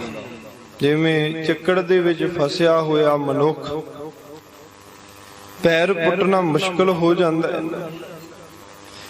ਇਵੇਂ ਜੀਵਨ ਦੇ ਵਿੱਚ ਜੇ ਮੋਹ ਦੀ ਪ੍ਰਬਲਤਾ ਹੈ ਤੇ ਉਹ ਪਰਮਾਰਥ ਵਾਲੇ ਪਾਸੇ ਨੂੰ ਇੱਕ ਕਦਮ ਵੀ ਨਹੀਂ ਪੁੱਟ ਸਕਦਾ। ਸਾਹਿਬ ਗੁਰੂ ਨਾਨਕ ਦੇਵ ਜੀ ਕਹਿੰਦੇ, ਸਿੱਧੋ ਹਮ ਦੇਖਾ, ਅਸੀਂ ਆਪਣੇ ਨੇਤਰਾਂ ਦੇ ਨਾਲ ਦੇਖਿਆ ਹੈ, ਤਹਿ ਡੂਬ ਅਲੇ। ਤੇ ਇਸ ਮੋਹ ਰੂਪੀ ਚਿੱਕੜ ਦੇ ਵਿੱਚ ਜਾਂ ਇਸ ਸੰਸਾਰ ਸਮੁੰਦਰ ਰੂਪੀ ਸਮੁੰਦਰ ਦੇ ਵਿੱਚ ਪਤਾ ਨਹੀਂ ਕਿਤਨੇ ਕੁ ਲੋਕ ਡੁੱਬ ਗਏ ਹਨ। ਡੁੱਬਣ ਤੋਂ ਬਾਅਦ ਬੰਦਾ ਮਰਦਾ ਹੀ ਹੈ। ਕਿੰਨੇ ਕਿ ਇਸ ਦੇ ਵਿੱਚ ਨਿੱਘਰ ਗਏ ਹਨ, ਕਿੰਨੇ ਕਿ ਇਸ ਦੇ ਵਿੱਚ ਫਸ ਗਏ ਹਨ, ਤੇ ਕਿੰਨਿਆਂ ਕਦੀ ਇਸ ਦੇ ਵਿੱਚ ਫਸਿਆ ਹੋਇਆਂ ਦੀ ਮ੍ਰਿਤਿਉ ਹੋ ਗਈ ਹੈ, ਮਰ ਗਏ ਹਨ। ਮਨ ਏਕ ਨਾ ਚੇਤਸ ਮੂੜ ਮਨਾ, ਹਾਂਜੀ, ਹਰ ਬਿਸਰਤ ਤੇਰੇ ਗੁਣ ਗਲਿਆ। ਕਾਰਨ ਕੀ ਬਣਿਆ ਕਿ ਇਹ ਜਿਹੜਾ ਜੀਵ ਹੈ ਇਹ ਮੂੜ ਬਣ ਗਿਆ। ਮੂੜ ਦਾ ਅਰਥ ਹੁੰਦਾ ਹੈ ਮੂਰਖ। ਮੂਰਖ ਦਾ ਅਰਥ ਸੰਪਰਦਾਈ ਮਹਾਂਪੁਰਖਾਂ ਨੇ ਕੀਤਾ ਹੈ ਕਿ ਜਿਹੜਾ ਅੱਗੇ ਆਪਣਾ ਮੂੰਹ ਹੀ ਰੱਖੇ, ਕੋਈ ਸੋਚ ਵਿਚਾਰ ਨਹੀਂ, ਇਸ ਗੱਲ ਦਾ ਪਤਾ ਹੀ ਕੋਈ ਨਹੀਂ ਕਿ ਕੀ ਖਾਣਾ ਹੈ, ਕਿਹੋ ਜਿਹਾ ਪਹਿਨਣਾ ਹੈ, ਕਿਹੋ ਜਿਹਾ ਜ਼ੁਬਾਨ ਦੇ ਨਾਲ ਬੋਲਣਾ ਹੈ, ਕਿਹੜੇ ਪਾਸੇ ਤੁਰਨਾ ਹੈ, ਕਿਹੜੇ ਕਰਮ ਇਹਨਾਂ ਹੱਥਾਂ ਦੇ ਨਾਲ ਕਮਾਉਣੇ ਹਨ। ਬਸ ਕੇਵਲ ਮੂੰਹ ਹੀ ਅੱਗੇ ਰੱਖਿਆ ਹੋਇਆ ਹੈ, ਸਵਾਏ ਬੋਲਣ ਤੋਂ ਹੋਰ ਕੁਝ ਜਾਣਦਾ ਹੀ ਨਹੀਂ ਹੈ। ਕੇਵਲ ਤੇ ਕੇਵਲ ਬੋਲਣਾ ਹੀ ਆਉਂਦਾ ਹੈ। ਜਾਂ ਸ਼ਾਸਤਰ ਗਿਆਨ ਤੋਂ ਸਖਣਾ ਮਨੁੱਖ, ਉਸ ਨੂੰ ਕਿਹਾ ਜਾਂਦਾ ਹੈ ਮੁਗਧ, ਬੇਸਮਝ। ਮੂਰਖ ਹੈ, ਪਰਮਾਰਥ ਵਾਲੇ ਪਾਸੇ ਕੋਈ ਵੀ ਗਿਆਨ ਨਹੀਂ, ਜਿਸ ਦੇ ਕਾਰਨ ਏਕ ਨਾ ਚੇਤਸ, ਜਿਹੜਾ ਇੱਕ ਅਕਾਲ ਪੁਰਖ ਵਾਹਿਗੁਰੂ ਪ੍ਰਮਾਤਮਾ ਹੈ, ਉਸ ਨੂੰ ਮਨ ਕਰਕੇ ਕਦੀ ਚੇਤੇ ਹੀ ਨਹੀਂ ਕੀਤਾ। ਰਹਾਉ ਹਰ ਬਿਸਰਤ ਤੇਰੇ ਗੁਣ ਗਲਿਆ। ਵਾਹਿਗੁਰੂ ਪ੍ਰਮਾਤਮਾ ਨੂੰ ਵਿਸਾਰ ਕਰਕੇ ਇਹਨਾਂ ਇਸ ਨੂੰ ਸਮਝ ਹੀ ਨਾ ਆਈ ਕਿ ਜੀਵਨ ਦੇ ਵਿੱਚ ਇਸ ਦੇ ਪ੍ਰਾਪਤ ਹੋਏ ਜਿਹੜੇ ਸ਼ੁਭ ਗੁਣ ਸਨ ਉਹ ਗਲੀ ਜਾ ਰਹੇ ਹਨ, ਉਹ ਨਾਸ਼ ਹੋਈ ਜਾ ਰਹੇ ਹਨ, ਉਹ ਖਤਮ ਹੋਈ ਜਾ ਰਹੇ ਹਨ। ਉਹਨਾਂ ਦਾ ਜੀਵਨ ਦੇ ਵਿੱਚੋਂ ਅਭਾਵ ਹੀ ਹੋ ਗਿਆ ਹੈ, ਉਹ ਜੀਵਨ ਦੇ ਵਿੱਚੋਂ ਨਾਸ਼ ਹੀ ਹੋ ਗਏ। ਇਹ ਧੰਨ ਗੁਰੂ ਗੁਰੂ ਨਾਨਕ ਦੇਵ ਮਹਾਰਾਜ ਸੱਚੇ ਪਾਤਸ਼ਾਹ ਜੀ ਨੇ ਜਿਹੜੇ ਸਿੱਧ ਲੋਕ ਸਨ ਉਹਨਾਂ ਨੂੰ ਉਪਦੇਸ਼ ਦਿੱਤਾ ਸਤਿਗੁਰੂ ਦੇ ਚਰਨਾਂ ਦੇ ਵਿੱਚ ਫਿਰ ਗੁਰਸਿੱਖਾਂ ਨੇ ਬੇਨਤੀ ਕੀਤੀ, ਮਹਾਰਾਜ ਕਿਸੇ ਢੰਗ ਦੇ ਨਾਲ ਇਸ ਜੀਵਨ ਦਾ ਭਲਾ ਹੈ, ਇਹ ਜਿਹੜਾ ਜੀਵਨ ਹੈ ਇਸ ਦੀ ਭਲਾਈ ਹੋ ਸਕਦੀ ਹੈ। ਤਾਂ ਸਤਿਗੁਰੂ ਗੁਰੂ ਨਾਨਕ ਦੇਵ ਮਹਾਰਾਜ ਸੱਚੇ ਪਾਤਸ਼ਾਹ ਜੀ ਆਪਣੇ ਗੁਰਸਿੱਖਾਂ ਦੀ ਬੇਨਤੀ ਨੂੰ ਸੁਣ ਕੇ ਉਪਦੇਸ਼ ਬਖਸ਼ਦੇ ਹਨ। ਪਰ ਆਰੰਭਤਾ ਤੋਂ ਇਹ ਸ਼ਬਦ ਪੜੋ ਜੀ, ਤਿਤ ਸਰਵਰੜੈ ਭਈ ਲੈ ਨਿਵਾਸਾ, ਪਾਣੀ ਪਾਵਕ ਤਿਨਹਿ ਕੀਆ। ਧੰਨ ਗੁਰੂ ਨਾਨਕ ਦੇਵ ਮਹਾਰਾਜ ਸਾਹਿਬ ਜੀ ਕਹਿਣ ਲੱਗੇ, ਗੁਰਸਿੱਖੋ ਬ੍ਰਹਮ ਵੇਤੇ ਵਾਲੀ ਗੁਰਸਿੱਖ ਬਿਰਤੀ ਰੱਖੇ ਤੇ ਜੀਵਨ ਦਾ ਭਲਾ ਹੋ ਸਕਦਾ ਹੈ। ਕਿਆ ਮਹਾਰਾਜ ਬ੍ਰਹਮ ਵੇਤੇ ਵਾਲੀ ਬਿਰਤੀ ਕਿਹੜੀ ਹੈ? ਤਾਂ ਗੁਰੂ ਨਾਨਕ ਦੇਵ ਮਹਾਰਾਜ ਸੱਚੇ ਪਾਤਸ਼ਾਹ ਜੀ ਕਹਿੰਦੇ, ਇਹ ਜਿਹੜਾ ਸੰਸਾਰ ਸਮੁੰਦਰ ਹੈ ਨਾ, ਇਸ ਦੇ ਵਿੱਚ ਨਿਵਾਸਾ ਨੇ ਵਿਸ਼ੇਸ਼ ਕਰਕੇ ਜੀਵ ਦਾ ਆਉਣਾ ਹੋਇਆ ਹੈ। ਆਏ ਹਨ ਇਸ ਸੰਸਾਰ ਦੇ ਵਿੱਚ ਸਾਰੇ ਹੀ। ਗੁਰੂ ਗ੍ਰੰਥ ਸਾਹਿਬ ਜੀ ਦਾ ਪਾਵਨ ਪਵਿੱਤਰ ਬਚਨ ਹੈ, ਆਵਨ ਆਏ ਸ੍ਰਿਸ਼ਟ ਮਹਿ ਬਿਨ ਬੂਝੇ ਪਸ ਢੋਰ। ਇੱਕ ਪਸ਼ੂ ਹੁੰਦਾ ਹੈ, ਇੱਕ ਢੋਰ। ਜਿਹੜੇ ਪਸ਼ੂਆਂ ਦੇ ਪੱਠਾ ਚਾਰਾ ਲਿਆਉਣ ਵਾਲੇ, ਉਹਨਾਂ ਨੂੰ ਢੋਰ ਕਿਹਾ ਜਾਂਦਾ। ਕਹਿੰਦੇ ਇਹੋ ਜਿਹੀ ਬਿਰਤੀ ਲੈ ਕੇ ਆਪਣਾ ਸਾਰਾ ਜੀਵਨ ਬਤੀਤ ਕਰ ਲਿਆ। ਮਹਾਰਾਜ ਸੱਚੇ ਪਾਤਸ਼ਾਹ ਧੰਨ ਗੁਰੂ ਸ੍ਰੀ ਗੁਰੂ ਨਾਨਕ ਦੇਵ ਸੱਚੇ ਪਾਤਸ਼ਾਹ ਜੀ ਕਹਿੰਦੇ, ਜਿਹੜਾ ਪਾਣੀ ਪਦਾਰਥਾਂ ਦਾ ਪਾਣੀ ਸੀ ਨਾ, ਪਾਵਕ ਬ੍ਰਹਮ ਰੂਪੀ ਅਗਨੀ ਦੇ ਨਾਲ, ਬ੍ਰਹਮ ਅਗਨ ਦੇ ਨਾਲ ਤਿਨਹਿ ਕੀਆ, ਉਹਨਾਂ ਨੇ ਜੀਵਨ ਦੇ ਵਿੱਚੋਂ ਅਭਾਵ ਕਰਤਾ ਹੈ। ਭਾਵ ਕੋਈ ਵੀ ਪਦਾਰਥਾਂ ਦੀ ਇੱਛਾ ਇਸ ਜੀਵਨ ਦੇ ਵਿੱਚ ਉਹ ਫੁਰਨ ਹੀ ਨਹੀਂ ਦਿੰਦੇ। ਇੱਕ ਸ਼ਾਸਤਰ ਦੇ ਵਿੱਚ ਬਚਨ ਆਉਂਦਾ ਹੈ ਕਿ ਲੋਕ ਤੋਂ ਲੈ ਕਰਕੇ ਬ੍ਰਹਮ ਲੋਕ ਲੋ ਭੋਗ, ਜੋ ਇਸ ਲੋਕ ਤੋਂ ਬ੍ਰਹਮ ਲੋਕ ਤੱਕ ਜਿਤਨੇ ਵੀ ਭੋਗ ਹਨ, ਜਿੰਨੇ ਵੀ ਪਦਾਰਥ ਹਨ, ਉਸ ਦੇ ਵਿੱਚ 36 ਤਰ੍ਹਾਂ ਦੇ ਭੋਜਨ ਆ ਗਏ, ਦੇਵ ਭੋਜਨ ਆ ਗਏ, ਬੜੇ ਬੜੇ ਸਵਾਦਿਸ਼ਟ ਜਿਹੜੇ ਭੋਜਨ ਹਨ ਉਹ ਆ ਗਏ। ਉਹਨਾਂ ਦਾ ਅਭਾਵ ਹੀ ਉਹਨਾਂ ਦੇ ਜੀਵਨ ਦੇ ਵਿੱਚੋਂ ਹੋ ਗਿਆ।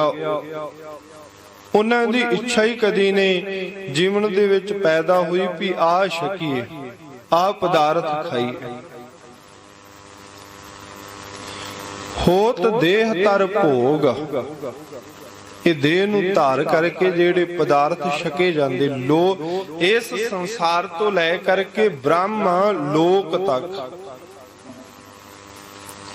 ਸਤਿਗੁਰੂ ਸ੍ਰੀ ਗੁਰੂ ਗ੍ਰੰਥ ਸਾਹਿਬ ਜੀ ਦੀ ਪਵਿੱਤਰ ਬਾਣੀ ਦੇ ਵਿੱਚ ਵੀ ਬਚਨ ਹੈ, ਔਰ ਉਹ ਵਿਦਵਾਨ ਵੀ ਕਹਿੰਦਾ, ਕਾਕ ਬਿਸਤ ਸਮ ਸੋ ਗਨੇ ਬੀਤ ਰਾਗ ਜੇ ਲੋਕ।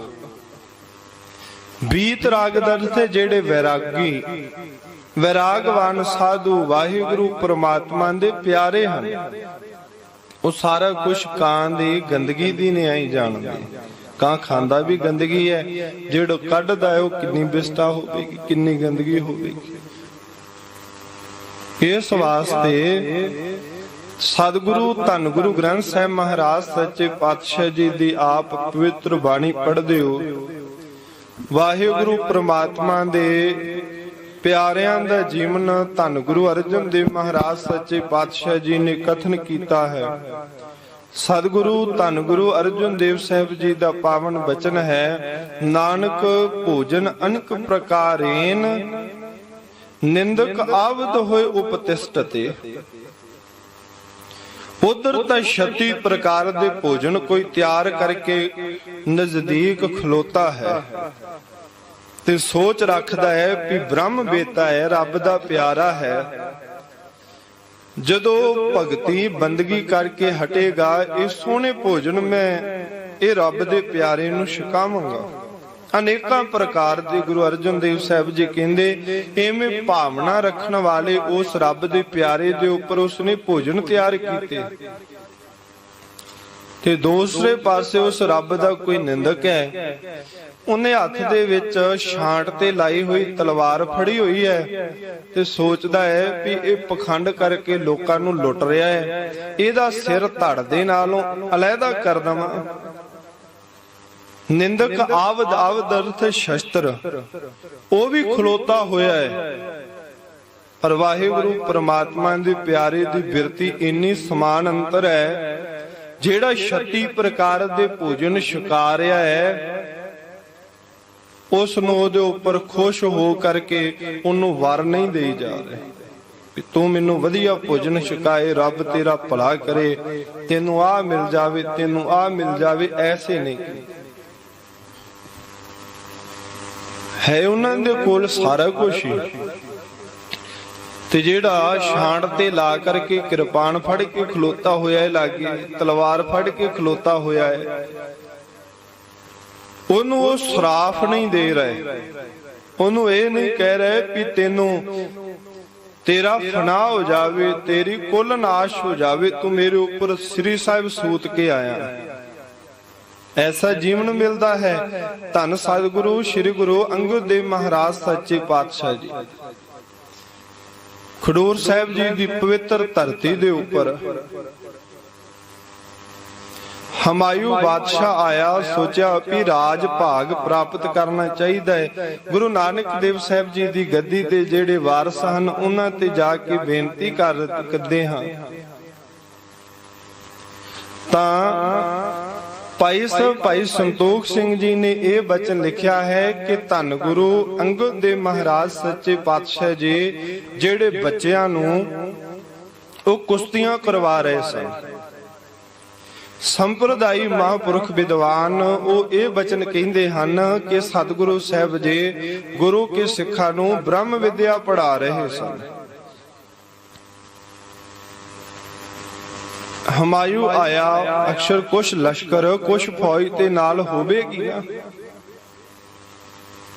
ਉਤਰਿਆ। ਸਤਿਗੁਰੂ ਸਾਹਿਬ ਜੀ ਨੇ ਉਸ ਵਾਲੇ ਪਾਸੇ ਧਿਆਨ ਹੀ ਨਾ ਦਿੱਤਾ। ਸੋਚਿਆ ਵੀ ਇੱਕ ਫਕੀਰ, ਮੈਂ ਦਿੱਲੀ ਤਖਤ ਦਾ ਬਾਦਸ਼ਾਹ, ਮੇਰੇ ਵੱਲ ਇਸਨੇ ਖਿਆਲਾਤ ਹੀ ਨਹੀਂ ਕੀਤੇ, ਮੇਰੇ ਵੱਲ ਇਸਨੇ ਵੇਖਿਆ ਤੱਕ ਵੀ ਨਹੀਂ। ਵੈਸੇ ਜਿੱਥੇ ਮੈਂ ਜਾਣਾ ਮੇਰੀ ਆਓ ਭਗਤ ਹੁੰਦੀ ਹੈ। ਸ੍ਰੀ ਸਾਹਿਬ ਸੋਤਨ ਲੱਗਾ, ਬੇਮਿਆਨੀ ਕਰਨ ਲੱਗਾ ਤਲਵਾਰ, ਤੇ ਜਦੋਂ ਬੇਮਿਆਨੀ ਕਰਨ ਲੱਗਾ ਤਲਵਾਰ ਦੇ ਮੁੱਠੇ ਨੂੰ ਹੱਥ ਪਾਇਆ, ਹੱਥ ਜੁੜਿਆ ਹੀ ਰਹਿ ਗਿਆ। ਖਿੱਚਦਾ ਹੈ ਤਲਵਾਰ, ਬੇਮਿਆਨੀ ਨਹੀਂ ਹੋ ਰਹੀ, ਮਿਆਨ ਦੇ ਵਿੱਚ ਹੀ ਹੈ। ਮਹਾਰਾਜ ਸੱਚੇ ਪਾਤਸ਼ਾਹ ਮੁਸਕਰਾਉਂਦੇ ਹੋਏ ਕਹਿਣ ਲੱਗੇ, ਹਮਾਯੂ ਜਿੱਥੇ ਤਲਵਾਰਾਂ ਸੂਤਨੀਆਂ ਸਨ, ਜਿੱਥੇ ਤਲਵਾਰਾਂ ਚੱਲਦੀਆਂ ਸਨ, ਉੱਥੋਂ ਤੇ ਡਰਦਾ ਹੋਇਆ ਭੱਜ ਕੇ ਇਹਨੂੰ ਆ ਗਿਆ। ਤੇ ਗੁਰੂ ਨਾਨਕ ਦੇਵ ਸਾਹਿਬ ਜੀ ਦੇ ਘਰ ਦੇ ਉੱਪਰ ਤਲਵਾਰਾਂ ਸੂਤਦੇ, ਅਸੀਂ ਤੇ ਤੈਨੂੰ ਕਿਹਾ ਵੀ ਕੁਛ ਨਹੀਂ, ਅਸੀਂ ਵਿਦਿਆ ਪੜ੍ਹਾ ਰਹੇ, ਸਾਡਾ ਕਰਮ ਸੀ ਉਹ ਵਿਦਿਆ ਪੜ੍ਹਾ ਕੇ ਤੇਰੀ ਗੱਲਬਾਤ ਸੁਣ ਲੈਂਦੇ, ਜਿਹੜੀ ਤੂੰ ਸਾਡੇ ਨਾਲ ਬਚਨ ਬਿਲਾਸ ਕਰਨ ਦੇ ਵਾਸਤੇ। ਅਸੀਂ ਤੈਨੂੰ ਮਾੜਾ ਚੰਗਾ ਤੇ ਕੋਈ ਨਹੀਂ ਨਾ ਕਿਹਾ, ਤੇ ਜਿੰਨੇ ਤੇਰੇ ਕੋਲੋਂ ਸ਼ੇਰਸ਼ਾਹ ਸੂਰੀ ਨੇ ਤੇਰਾ ਰਾਜ ਖੋਲਿਆ ਹੈ, ਤਖਤ ਖੋਲਿਆ ਹੈ, ਉਤੋਂ ਤੇ ਡਰਦਾ ਮਾਰਾ ਇਹਨੂੰ ਭੱਜ ਆਏ ਜਿੱਥੇ ਤਲਵਾਰ ਚਲਾਉਣ ਦਾ ਸਮਾਂ ਸੀ, ਤੇ ਜਿੱਥੇ ਬਚਨ ਬਿਲਾਸ ਕਰਨ ਆਇਆ ਉੱਥੇ ਤੂੰ ਤਲਵਾਰਾਂ ਸੂਤੀ ਫਿਰਦਾ ਹੈ। ਸਤਿਗੁਰੂ ਦੇ ਢਹਿ ਕੇ ਚਰਨੀ ਪੈ ਗਿਆ, ਕਿਆ ਮਹਾਰਾਜ ਰਾਜ ਭਾਗ ਦੋ।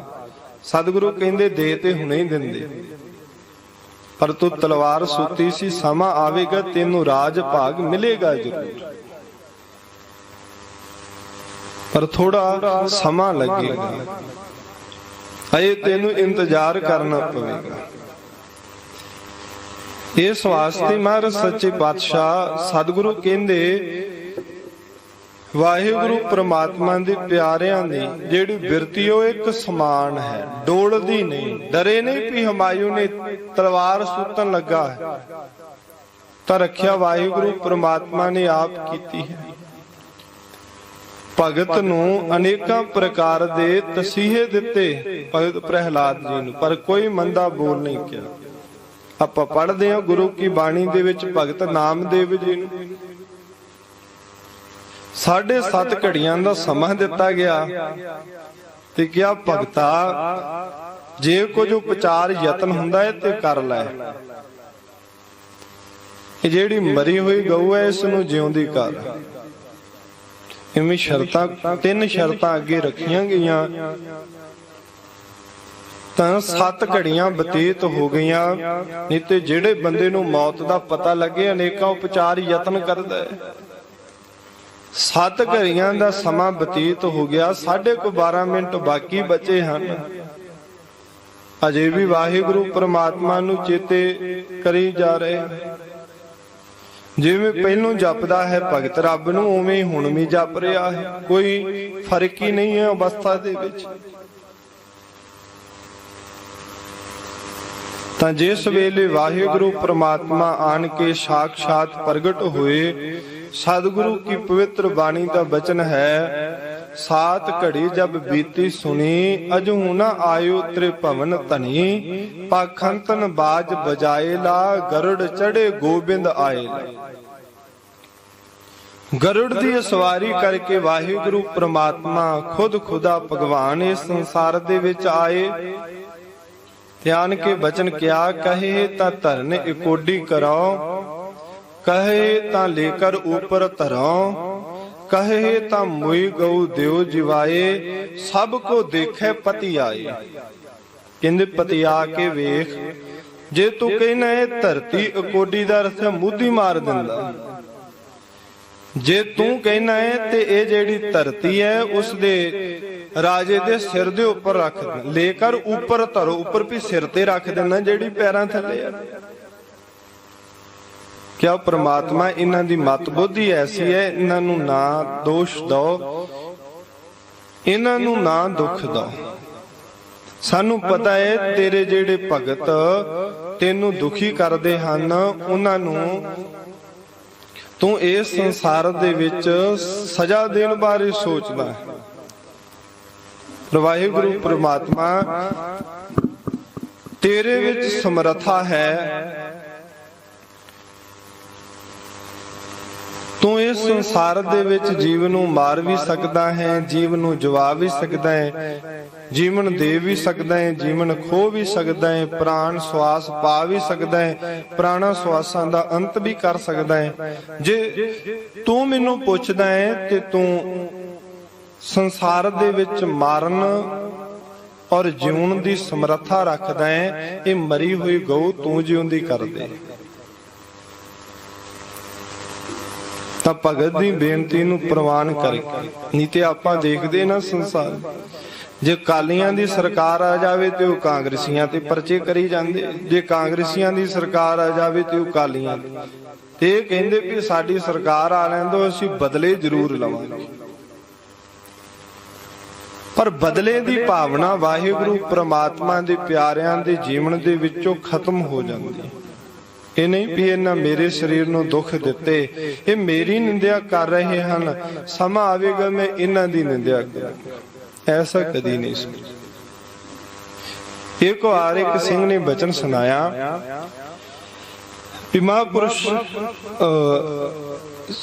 ਸ੍ਰੀ ਨਾਨਕ ਨਿਵਾਸ ਵਿੱਚ ਕੇ ਰਹਿੰਦੇ ਸਨ, ਸ੍ਰੀ ਮਾਨ ਸੰਤ ਗਿਆਨੀ ਜਰਨੈਲ ਸਿੰਘ ਜੀ ਖਾਲਸਾ ਪਿੰਡਰਾਂਵਾਲਾ, ਤੇ ਅੰਮ੍ਰਿਤਸਰ ਦਾ ਹੀ ਸੀ ਕੋਈ। ਉਹਨਾਂ ਮਹਾਂਪੁਰਖਾਂ ਬਾਰੇ ਬਹੁਤ ਜ਼ਿਆਦਾ ਮਾੜਾ ਚੰਗਾ ਬੋਲਿਆ ਕਰੇ। ਸਿੰਘਾਂ ਨੂੰ ਪਤਾ ਲੱਗ ਗਿਆ।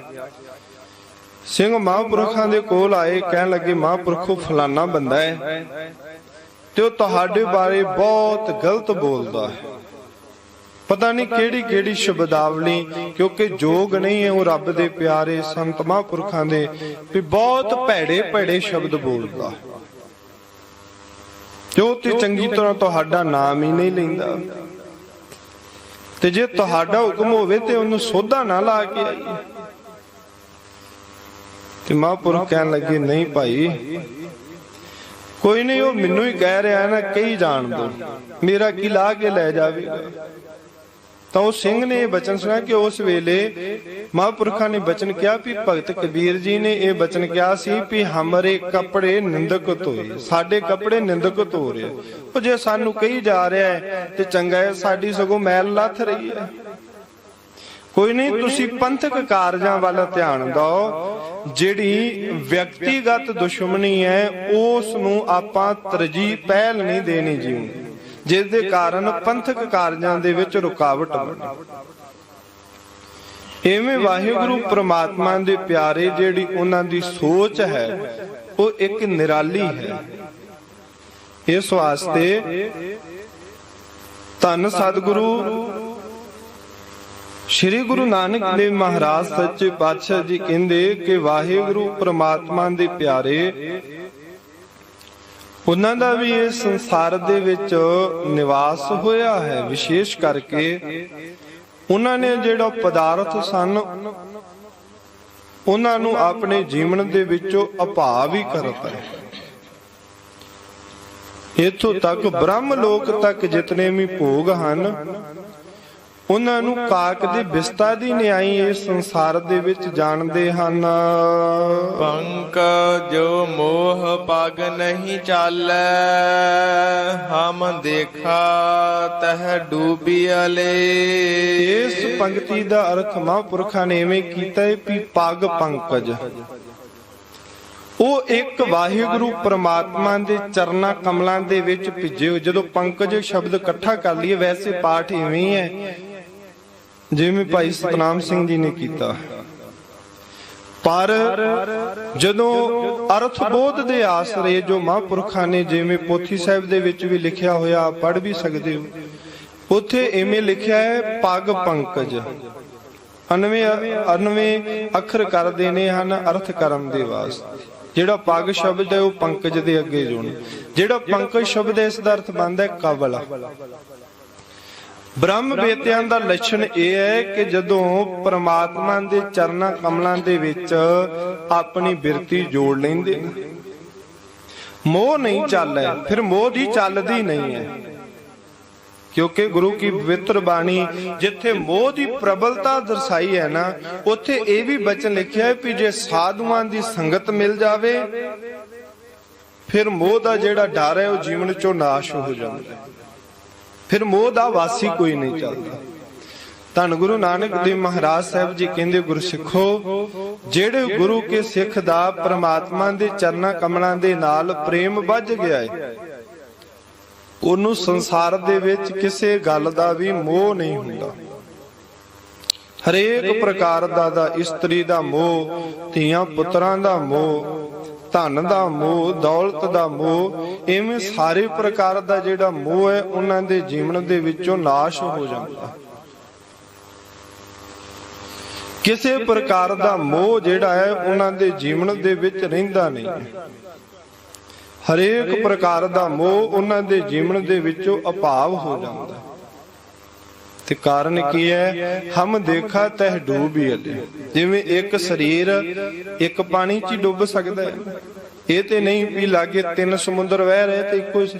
ਇਵੇਂ ਵਾਹਿਗੁਰੂ ਪ੍ਰਮਾਤਮਾ ਦੇ ਜਿਹੜੇ ਪਿਆਰੇ ਹਨ, ਬ੍ਰਹਮ ਬੇਤੇ ਹਨ, ਉਹਨਾਂ ਦੀ ਬਿਰਤੀ ਧੰਨ ਸ੍ਰੀ ਗੁਰੂ ਨਾਨਕ ਦੇਵ ਮਹਾਰਾਜ ਸਾਹਿਬ ਜੀ ਕਹਿੰਦੇ ਅਸੀਂ ਦੇਖੀ ਹੈ ਰੱਬ ਦੇ ਨਾਮ ਦੇ ਵਿੱਚ ਭਿੱਜੀ ਹੋਈ ਹੈ, ਡੋਬੀ ਹੋਈ ਹੈ। ਵਾਹਿਗੁਰੂ ਪ੍ਰਮਾਤਮਾ ਦੇ ਨਾਮ ਦੇ ਵਿੱਚ ਉਹਨਾਂ ਨੇ ਆਪਣੀ ਬਿਰਤੀ ਨੂੰ ਭਿਆ ਹੈ। ਮਨ ਏਕ ਨਾ ਚੇਤਸ ਮੂੜ ਮਨਾ। ਉਹ ਆਪਣੇ ਮਨ ਨੂੰ ਉਪਦੇਸ਼ ਦਿੰਦੇ ਕਿ ਮੂਰਖ ਮਨਾ, ਇੱਕ ਪ੍ਰਮਾਤਮਾ ਨੂੰ ਚੇਤੇ ਕਰ, ਕਿਉਂ ਨਹੀਂ ਚੇਤੇ ਕਰਦਾ? ਹਰ ਬਿਸਰਤ ਤੇਰੇ ਗੁਣ ਗਲਿਆ। ਜੇ ਇੱਕ ਪ੍ਰਮਾਤਮਾ ਨੂੰ ਚੇਤੇ ਨਾ ਕੀਤਾ, ਰੱਬ ਨੂੰ ਵਿਸਾਰਨੇ ਕਰਕੇ ਤੇਰੇ ਜੀਵਨ ਦੇ ਵਿੱਚੋਂ ਜਿਹੜੇ ਸਾਰੇ ਗੁਣ ਹਨ ਉਹ ਗਲ ਜਾਣਗੇ। ਜੇ ਰੱਬ ਉਹ ਆਪਣੇ ਬ੍ਰਹਮ ਬੇਤੇ ਆਪਣੇ ਮਨ ਨੂੰ ਉਪਦੇਸ਼ ਦਿੰਦੇ ਕਿ ਮਨਾ, ਜੇ ਪ੍ਰਮਾਤਮਾ ਨੂੰ ਭੁਲਾਤਾ, ਹਰ ਬਿਸਰਤ ਸਦਾ ਖੁਆਰੀ, ਤਾ ਕੋ ਧੋਖਾ ਕਹਾਂ ਵਿਆਪੈ, ਜਾ ਕੋ ਓਟ ਤੁਹਾਰੀ ਰਹਾਓ। ਬਿਨ ਸਿਮਰਨ ਜੋ ਜੀਵਨ ਬਲਨਾ, ਸਰਪ ਜੈਸੇ ਅਰ ਜਾਰੀ, ਨਵ ਖੰਡਨ ਕੋ ਰਾਜ ਕਮਾਵੈ, ਅੰਤ ਚਲੇ ਗੋਹਾਰੀ। ਸਤਿਗੁਰੂ ਗੁਰੂ ਗ੍ਰੰਥ ਸਾਹਿਬ ਜੀ ਦੀ ਪਵਿੱਤਰ ਬਾਣੀ ਦੇ ਵਿੱਚ ਬਚਨ ਹੈ, ਬਸੰਤ ਸਵਰਗ ਲੋਕ ਹੈ, ਜਿਤ ਤੇ ਪ੍ਰਿਥਵੀ ਨਵ ਖੰਡਨ ਹੈ, ਬਿਸਰੰਤ ਹਰ ਗੋਪਾਲ ਹੈ, ਨਾਨਕ ਤੇ ਪ੍ਰਾਣੀ ਉਦਿਆਨ ਭਰਮਨ ਹੈ। ਉਪਦੇਸ਼ ਹੈ ਇਹ ਸਤਿਗੁਰੂ ਦਾ, ਔਰ ਜੀਵਨ ਦੇ ਵਿੱਚ ਬ੍ਰਹਮ ਬੇਤਿਆਂ ਨੇ ਕਮਾਇਆ ਹੈ। ਜੀਵਨ ਦੇ ਵਿੱਚ ਵਾਹਿਗੁਰੂ ਪ੍ਰਮਾਤਮਾ ਦੇ ਪਿਆਰਿਆਂ ਨੇ ਇਸ ਉਪਦੇਸ਼ ਨੂੰ ਵਸਾਇਆ ਹੈ। ਉਹ ਸੋਚਦੇ ਹਨ ਕਿ ਜੇ ਰੱਬ ਦਾ ਨਾਮ ਭੁੱਲ ਗਿਆ ਜੀਵਨ ਦੇ ਵਿੱਚੋਂ, ਚਾਹੇ 9 ਖੰਡਾਂ ਦਾ ਰਾਜ ਵੀ ਪ੍ਰਾਪਤ ਹੋ ਜਾਵੇ,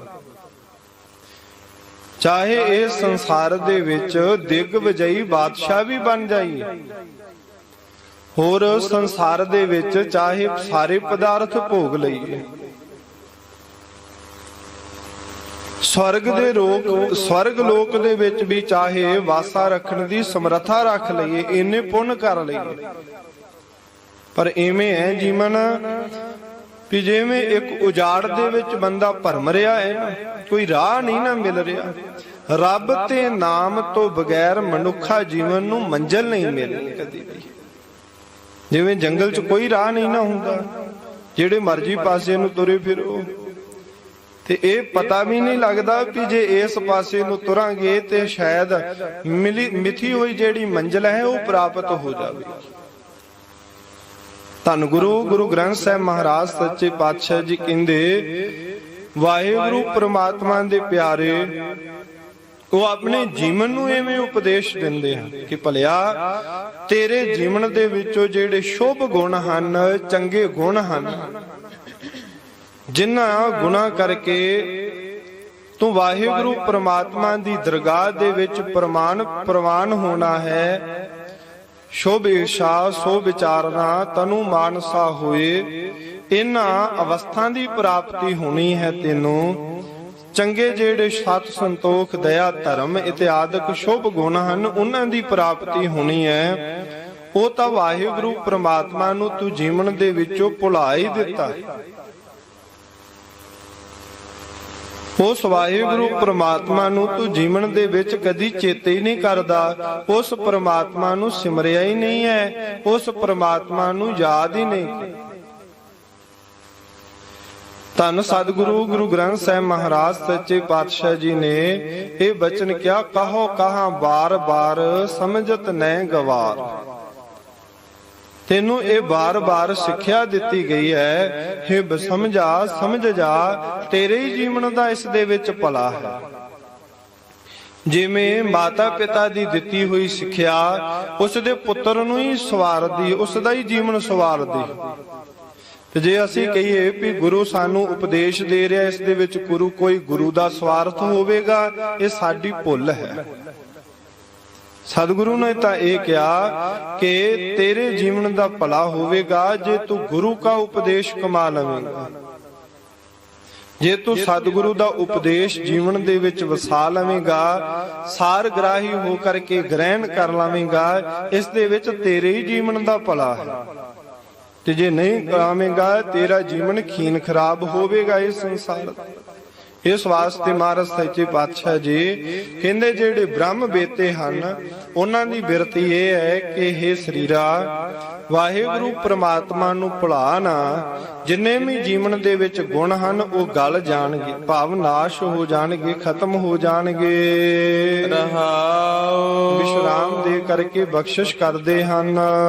ਨਾ ਹੋ ਜਤੀ ਸਤੀ ਨਹੀਂ ਪੜਿਆ, ਹਾਂਜੀ ਮੂਰਖ ਮੁਗਦਾ ਜਨਮ ਪਾਇਆ। ਬੇਨਤੀ ਕਰੀਏ ਮਹਾਰਾਜ ਮੈਂ ਜਤ ਦਾ ਧਾਰਨੀ ਵੀ ਨਹੀਂ। ਬੇਸ਼ੱਕ ਆਪ ਜੀ ਦਾ ਇਹ ਉਪਦੇਸ਼ ਹੈ, ਦੇਖ ਪਰਾਈਆਂ ਚੰਗੀਆਂ ਮਾਵਾਂ ਧੀਆਂ ਭੈਣਾਂ ਜਾਣੈ, ਏਕਾ ਨਾਰੀ ਜਤੀ ਹੋਏ ਪਰ ਨਾਰੀ ਧੀ ਭੈਣ ਵਖਾਣ। ਬੇਸ਼ੱਕ ਸਤਿਗੁਰੂ ਸ੍ਰੀ ਗੁਰੂ ਗੋਬਿੰਦ ਸਿੰਘ ਸਾਹਿਬ ਜੀ ਤੁਸੀਂ ਆਪਣੇ ਗੁਰਸਿੱਖਾਂ ਦੇ ਉੱਪਰ ਇਹ ਕਿਰਪਾ ਕੀਤੀ, ਇਹ ਰਹਿਮਤ ਕੀਤੀ ਕਿ ਸੁਧ ਜਬ ਤੇ ਹਮ ਧਰੀ ਬਚਨ ਗੁਰ ਦਏ ਹਮਾਰੇ, ਪੂਤ ਇਹ ਪ੍ਰਣ ਤੋਹੇ ਪ੍ਰਾਨ ਜਬ ਲਗ ਘਟ ਥਾਰੇ, ਨਿਜ ਨਾਰੀ ਕੇ ਸਾਥ ਨੇਹੋ ਤੁਮ ਨਿਤ ਬੜਈਆ ਹੋ, ਪਰ ਨਾਰੀ ਕੀ ਸੇਜ ਭੂਲ ਸੁਪਨੇ ਹੋਣਾ ਜਾਈ। ਮਹਾਰਾਜ ਜੇ ਗੁਰਸਿੱਖ ਦੇ ਜੀਵਨ ਦੇ ਵਿੱਚ ਸ਼ੰਕਾ ਹੋਇਆ ਵੀ ਕੀ ਕਾਰਨ ਪਰਾਈ ਸੇਜਾ ਦੇ ਉੱਪਰ ਰਮਣਾ ਕਿਉਂ ਨਹੀਂ ਹੈ, ਜਾਣਾ ਕਿਉਂ ਨਹੀਂ ਹੈ, ਤਾਂ ਤੁਸੀਂ ਹੋਰ ਕਿਰਪਾ ਕਰਤੀ ਆਪਣੇ ਗੁਰਸਿੱਖਾਂ ਤੇ ਕਿ ਪਰ ਨਾਰੀ ਕੇ ਭਜੇ ਸਹਿਸ ਬਾਸਵ ਭਗ ਪਾਏ। ਪਰ ਨਾਰੀ ਕੇ ਭਜੇ चंद्र का लंक लगाए, पर नारी के हेत शीस 10 शीस कटायो, हो पर नारी के हेत कटक कवरन कह कायो। पर इस उपदेश दे असी धारनी ना होए। ये गुरु के चरनां दे विच बेनती करनी है गुरसिख, क्योंकि भावना दे नाल जदों गुरु का सिख सतगुरु दे चरनां दे विच बेनती करेगा ते उस वेले सतगुरु जरूर अपने सिख दे उपर किरपा कर दे। भी इस दे विच शक कोई नहीं। महाराज सब अवगुण मैं गुण नहीं कोई, क्यों कर्म कंत मिलावा होई। ना मैं रूप ना बंके नैना, ना कुल ढंग ना मीठे बैना। इवें भावना दे नाल प्रेम दे नाल, क्योंकि गुरु की पवित्र बाणी दा वचन है औगणी भरिया शरीर है, पर सतगुरु इन्ना बख्शिंद है। नानक निर्गुण गुण करे। जेड़े निगुणे हन निगुणियां नूं आपे बख्श लै भाई। है मेरे भराओ गुरसिखो, सतगुरु निगुणियां नूं भी बख्श करके गुणां दी प्राप्ति देने करवा दिंदे हन। सतगुरु सारे गुण अपने गुरसिखां दी झोली पा दिंदे, पर शरत यह है साडे गुरु दी भी जेड़े अपने औगण हन उन्हां नूं तू जीवन दे विच प्रवान कर भी मैं आ औगणां दा भरिया होया। तू ये गल अपने जीवन दे विच मन भी हम अवगुण भरे, एक गुण नाही अमृत छाड़ बिखै बिख खाई। जे इन्हां नूं गुरु के चरनां दे विच, क्योंकि गुरसिखो दुनिया दे लोकां दे औगण विच साडा औगण जार होवेगा ना, प्रगट होवेगा ना, दुनिया दी निगाह दे विच असीं गिर जावांगे।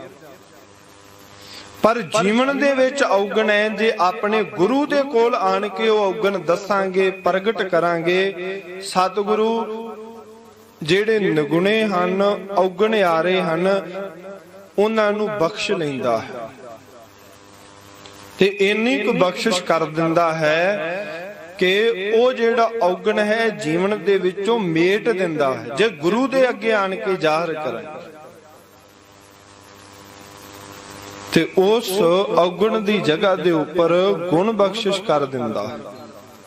इस वास्ते सतगुरु धन गुरु ग्रंथ साहिब महाराज सच्चे पातशाह जी ने सानू ये सिक्ख्या दिती है। गुरसिखा जे जीवन दे विच कोई भी औगण है ना, अपने गुरु दे अगे आन के जाहिर कर, प्रगट कर। अरदास रूप दे विच गुरु दे चरण फड़, महाराज मेरे जीवन च आ औगण है, तुसी बख्शिंदो। निगुणियां नूं गुण बख्शण वाले हो, किरपा करके ये गुण दी दात बख्श दो। ये जेड़ा औगण है ये मेरे जीवन दे विच इस दा अभाव कर दो। ये विधि विधान है साडे धर्म दा। ताई ता आपां जे कोई साडे कोलों करैत हो जांदी है, सतगुरु दी ये मर्यादा है। जे कोई साडे कोलों जीवन दे विच भुल हो जांदी है तां असीं पंज प्यारे सहबानां दे पेश हुंदे हां, क्योंकि सतगुरु दा इस संसार दे विच पंज प्यारे सहबान साक्षात रूप हन। महाराज सच्चे पातशाह जी ने उन्हां नूं वडियाई बख्शी है। सिख पंचन में मेरो बासा, त्यो पंज सिख साडे जेड़ा कीता होया औगण हुंदा है ना, ओदी सानू सेवा ला दिंदे हन। ते सेवा ला करके जदों सेवा पूरी हो जाती है, ओह पंज प्यारे सहबान साडी अरदास कर दिंदे कि महाराज आ औगण कीता सी ते इवें इस नूं सेवा लाई गई, सेवा पूरी कीती है, हुण इहदे जीवन दा भला कर दो, इहदा औगण ना चितारियो। ते ये मर्यादा है कि ओ जेड़े पंज प्यारे सहबान हन, जिस औगण दा उन्हां नूं पता लगदा है, उस संसार च किसे नूं नहीं दसदा भी फलाना बंदा साडे कोल आया सी पेश होण दे वास्ते, उन्हें आ औगण कीता, ये होर किसे नूं नहीं दसदा। जेड़े पंज प्यारे सहबान सेवा दे विच लगे हुंदे ने, चाहे लखां औगणा अपराध करे, आप वो दंड देणगे जरूर। पर जिवें गुरु है ना अपने सिख दी पत रखदा है ना, इज्जत रखदा है ना, इवें पंज प्यारे सहबान उस वेले गुरु का स्वरूप हुंदे। ਉਹ ਔਗਣ ਉਸ ਦਾ ਪਾਣ ਕੇ ਸਿੱਖ ਦੱਸ ਵੀ ਦਿੰਦਾ ਹੈ ਉਹਨਾਂ ਨੂੰ, ਉਸ ਦੀ ਸੇਵਾ ਵੀ ਲਾ ਦਿੰਦੇ ਹਨ। ਇਵੇਂ ਕਹਿ ਲਈਏ ਜਦੋਂ ਸਿੱਖ ਪੂਰਾ ਕਰ ਲੈਂਦਾ ਹੈ ਸੇਵਾ ਤੇ ਗੁਰੂ ਕੇ ਚਰਨਾਂ ਦੇ ਵਿੱਚ ਔਗਣ ਵੀ ਬਖਸ਼ਿਆ ਜਾਂਦਾ ਹੈ, ਪਰ ਉਹ ਦੱਸਦੇ ਵੀ ਕਿਸੇ ਨੂੰ, ਜ਼ਾਹਰ ਵੀ ਨਹੀਂ ਕਰਦੇ। ਇਵੇਂ ਹੈ ਸਤਿਗੁਰੂ ਨੇ ਇਹ ਵਿਧੀ ਵਿਧਾਨ ਹੀ ਗੁਰਬਾਣੀ ਦੇ ਮੁਤਾਬਕ ਬਣਾਇਆ ਕਿ ਗੁਰੂ ਕਾ ਇਹ ਉਪਦੇਸ਼ ਹੈ, ਪਰ ਇਹ ਵਿਧੀ ਵਿਧਾਨ ਹੈ, ਇਵੇਂ ਤੇਰੇ ਔਗਣ ਬਖਸ਼ੇ ਜਾਣਗੇ। ਮਹਾਰਾਜ ਸੱਚੇ ਪਾਤਸ਼ਾਹ ਜੀ ਦੇ ਚਰਨਾਂ ਦੇ ਵਿੱਚ ਸਤਿਗੁਰੂ ਜੀ ਕਹਿੰਦੇ ਬੇਨਤੀ ਕਰੋ ਮਹਾਰਾਜ, ਨਹੀਂ ਮੈਂ ਜੱਤ ਦਾ ਧਾਰਨ, ਨਹੀਂ ਮੈਂ ਸਤ ਪ੍ਰਤੱਖੀ, ਪਤਾ ਨਹੀਂ ਕਿੰਨਾ ਕੁ ਝੂਠ ਬੋਲਦਾ, ਝੂਠ ਤੇ ਝੂਠ ਚਾੜੀ ਜਾਂਦਾ ਹਾਂ ਜੀਵਨ ਦੇ ਵਿੱਚ। ਸਤ ਪ੍ਰਤੱਗੀ ਨਹੀਂ, ਕੋਈ ਵੀ ਪ੍ਰਤੱਗਿਆ ਕੀਤੀ ਹੋਈ ਮੈਂ ਜੀਵਨ ਦੇ ਵਿੱਚ ਪਾਲ ਨਹੀਂ ਸਕਦਾ। ਜਿਵੇਂ ਸਤਿਗੁਰੂ ਆਪ ਤੁਸੀਂ ਜੀਵਨ ਦੇ ਵਿੱਚ ਪ੍ਰਤੱਗਿਆ ਦਾ ਪਾਲਣ ਕੀਤਾ, ਜਿਵੇਂ ਪਿਛਲੇ ਦਿਨਾਂ ਦੇ ਵਿੱਚ ਧੰਨ ਗੁਰੂ ਅਮਰਦਾਸ ਸਾਹਿਬ ਜੀ ਦੇ ਪਾਵਨ ਜੀਵਨ ਦੀ ਵਿਚਾਰ ਕੀਤੀ ਸੀ, ਜਿਹੜਾ ਬਚਨ ਵਰਤਿਆ ਸੀ ਸਤ ਪੁਰਖਾ ਧੰਨ ਗੁਰੂ ਰਾਮਦਾਸ ਸੱਚੇ ਪਾਤਸ਼ਾਹ ਜੀ ਨੇ। ਮਹਾਰਾਜ ਮੈਂ ਤੁਹਾਡੇ ਜਿੰਨਾ ਸਤ ਪ੍ਰਤੱਗੀ ਵੀ ਨਹੀਂ ਤੇ ਨਾ ਪੜਿਆ, ਬਹੁਤਾ ਪੜਿਆ ਲਿਖਿਆ ਵੀ ਨਹੀਂ, ਬਹੁਤਾ ਮੂਰਖ ਮੁਗਦਾ ਜਨਮ ਪਿਆ। ਮਹਾਰਾਜ ਮੂਰਖ ਹਾਂ, ਸ਼ਸਤਰ ਗਿਆਨ ਤੋਂ ਸਿੱਖਣਾ ਤੇ ਮੁਗਦਾਂ ਦੇ ਜਿਹੜੇ ਜਿਨ੍ਹਾਂ ਦੇ ਘਰ ਮੇਰਾ ਜਨਮ ਹੋਇਆ ਹੈ ਨਾ, ਉਹਨਾਂ ਨੂੰ ਵੀ ਧਰਮ ਦੀ ਬਹੁਤੀ ਸੋਝੀ ਨਹੀਂ, ਉਹ ਵੀ ਬੇਸਮਝ ਹਨ। ਪ੍ਰਣਵਤ ਨਾਨਕ ਤਿਨ ਕੀ ਸਰਣਾ, ਜਿਨ ਤੂੰ ਨਾਹੀ ਵਿਸਰਿਆ। ਇਹ ਬੇਨਤੀ ਪੂਰਵਕ ਬਚਨ ਕਰੀਏ, ਇਹ ਸਤਿਗੁਰੂ ਅਸੀਂ ਉਹਨਾਂ ਦੀ ਸ਼ਰਨ ਦੇ ਵਿੱਚ ਹਨ ਜਿਨ੍ਹਾਂ ਨੂੰ ਤੂੰ ਨਹੀਂ ਭੁੱਲਦਾ, ਜਿਨ੍ਹਾਂ ਦੇ ਜੀਵਨ ਦੇ ਵਿੱਚੋਂ ਤੂੰ ਕਦੀ ਵਿਸਰਿਆ ਹੀ ਨਹੀਂ, ਜਿਹੜੇ ਰਾਤ ਦਿਨ ਤੈਨੂੰ ਆਰਾਧੀ ਜਾ ਰਹੇ, ਤੈਨੂੰ ਸਿਮਰੀ ਜਾ ਰਹੇ ਹਨ, ਤੈਨੂੰ ਚਿਤਾਰਦੇ ਰਹਿੰਦੇ ਹਨ। ਹਰ ਵੇਲੇ ਵਾਹਿਗੁਰੂ ਪ੍ਰਮਾਤਮਾ ਤੇਰੀ ਆਰਾਧਨਾ ਹੀ ਕਰੀ ਜਾ ਰਹੇ ਹਨ, ਅਸੀਂ ਵੀ ਉਸ ਦੀ ਸ਼ਰਨ ਦੇ ਵਿੱਚ ਹਾਂ। ਕਿਰਪਾ ਕਰਕੇ ਰਾਖ ਲਿਓ ਹਮ ਤੇ ਬਿਗਰੀ, ਸੀਲ ਧਰਮ ਜਪ ਭਗਤ ਨ ਕੀਨੀ, ਹਉ ਅਭਿਮਾਨ ਟੇਢ ਪਗਰੀ। ਅਮਰ ਜਾਨ ਸੰਚੀ ਇਹ ਕਾਇਆ, ਇਹ ਮਿਥਿਆ ਕਾਚੀ ਗਗਰੀ। ਸੰਦਕ ਤੋਹੇ ਸਾਧ ਨਹੀਂ ਕਹੀਓ, ਮਤ ਘਾਲੋ ਜਮ ਕੀ ਖਬਰੀ।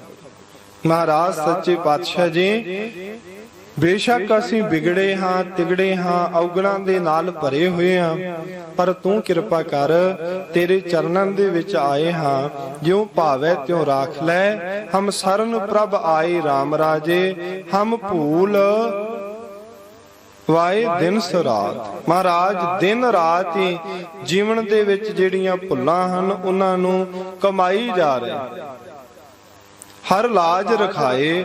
ਹਾਂ ਮਹਾਰਾਜ ਸੱਚੇ ਪਾਤਸ਼ਾਹ ਜੀ, ਸਾਡੀ ਇੱਜ਼ਤ ਰੱਖ ਲਿਓ, ਅਸੀਂ ਤੁਹਾਡੇ ਚਰਨ ਦੇ ਵਿੱਚ ਆਏ, ਰਹਿਮਤ ਦੇ ਬਖਸ਼ ਦਿਓ, ਕਿਰਪਾ ਕਰ ਦਿਓ। ਸਤਿਗੁਰੂ ਇਹ ਸਤਿਗੁਰੂ ਸਾਹਿਬ ਜੀ ਨੇ ਪਵਿੱਤਰ ਉਪਦੇਸ਼ ਗੁਰੂ ਨਾਨਕ ਦੇਵ ਮਹਾਰਾਜ ਸੱਚੇ ਪਾਤਸ਼ਾਹ ਜੀ ਦੀ ਪਾਵਨ ਮੁਬਾਰਕ ਰਸਨਾ ਦੇ ਦੁਆਰਾ ਮਨੁੱਖਾ ਜੀਵਨ ਦਾ ਭਲਾ ਕਰਨ ਦੇ ਵਾਸਤੇ ਬਖਸ਼ਿਸ਼ ਕੀਤਾ ਹੈ। ਸਤਿਗੁਰੂ ਕਿਰਪਾ ਕਰਨ, ਗੁਰੂ ਕਾ ਬਖਸ਼ਿਆ ਹੋਇਆ ਉਪਦੇਸ਼ ਸਾਡੇ ਜੀਵਨ ਦੇ ਵਿੱਚ ਵਸੇ, ਗੁਰੂ ਮਤ ਮੁਤਾਬਕ ਜ਼ਿੰਦਗੀ ਜਿਉਣ ਦੀ ਜਾਤ ਆ ਜਾਵੇ।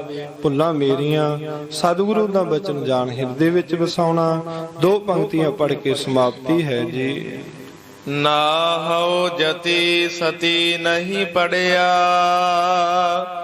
ਮੂਰਖ ਮੁਗਦਾ ਜਨਮ ਭਇਆ।